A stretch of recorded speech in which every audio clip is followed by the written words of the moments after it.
Your son is a failure. He's barely passing my class, and with grades like this, I'm just not sure what kind of future he's gonna have. What do you have to say for yourself?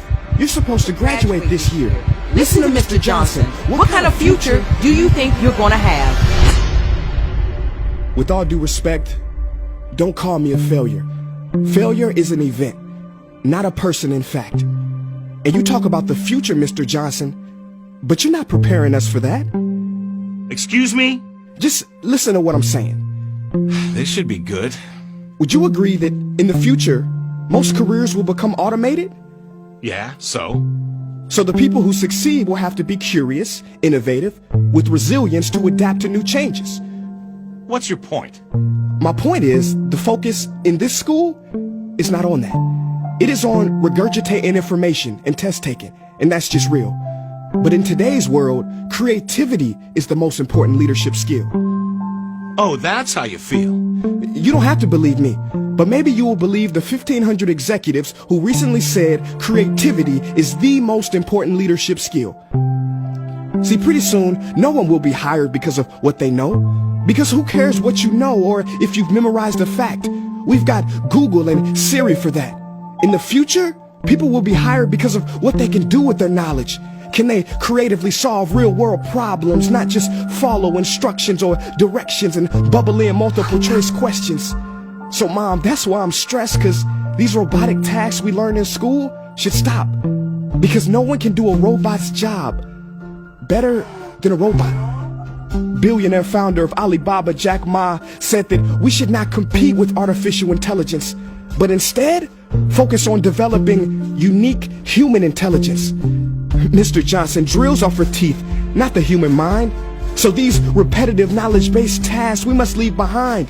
Or in the future, you're gonna find a lot of people graduating out of your class right into the unemployment line. See, many top companies today don't look at grades. Mom, that old way is expiring. Google has been quoted as saying GPAs are worthless criteria for hiring. Founder of Tesla, Elon Musk, agrees. So I say this with unease and sorrow. If you continue to teach today as you taught yesterday, then you rob us students of tomorrow. Mr. Johnson, I'm gonna keep it real with you. Sometimes sitting in your class is tough. I'm constantly thinking, if I don't look up at the clock, maybe it'll speed up. So I listen to you do my work and pay attention, feeling like an hour had to have gone by. But it was only 3 minutes. So if you wonder why we're bored in class, look, you want to get a kid to hate reading? Give them this, a school textbook. And some people think it's our fault, and that hurts me. They say you can lead a horse to water, but you can't make him drink. And to that I say no. Firstly, you can put salt in that horse's hay and make him thirsty. And if you bring joy in your classroom, you can make any bad student nerdy, as he or she discovers the beauty of truly learning. Mr. Johnson, I mean no disrespect. You have the most important job on this planet. You build, create, and save lives. But if you really care about my future, like you say, then you have to fully commit and ask yourself honestly, how do I prepare a child for a future that doesn't yet exist? Here's a hint. The answer is not found in this. It's using this and this.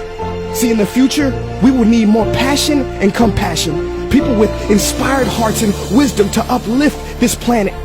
And Mom, I love you, but can I be real? Go ahead. You want to know one of the biggest factors for childhood success? It's not IQ. It's family meals. And we haven't had one of those in a while. See, I know sometimes you don't feel proud, because I may not be a straight A student, but I'm not stupid. These tests may be 70% of my grade, but they're 0% of my future. But don't worry, I'll pass this class and get through this. But I need you to give me the space I need to be me and live true. Because the best feeling in the world is that your own parents get you. There's a passage in a book called The Prophet by Khalil Gibran. And if you don't mind, I'd love to share it with you. Go ahead. See, he says, your children are not your children. They are the sons and daughters of life longing for itself. They come through you, but not from you. And though they are with you, they do not belong to you. You may give them your love, but not your thoughts, for they have their own thoughts. You may house their bodies, but not their souls, for their souls dwell in the house of tomorrow. So, Mom, I'd appreciate it if you give me the love that I need to pursue my dreams.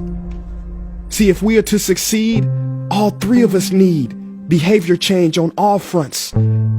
We talk about the future, but the future is now, and it is created now by all of us. I've never heard you speak like that before. Yeah, I didn't know. But I'm going to reach out to administration and try to change some things. You have my word.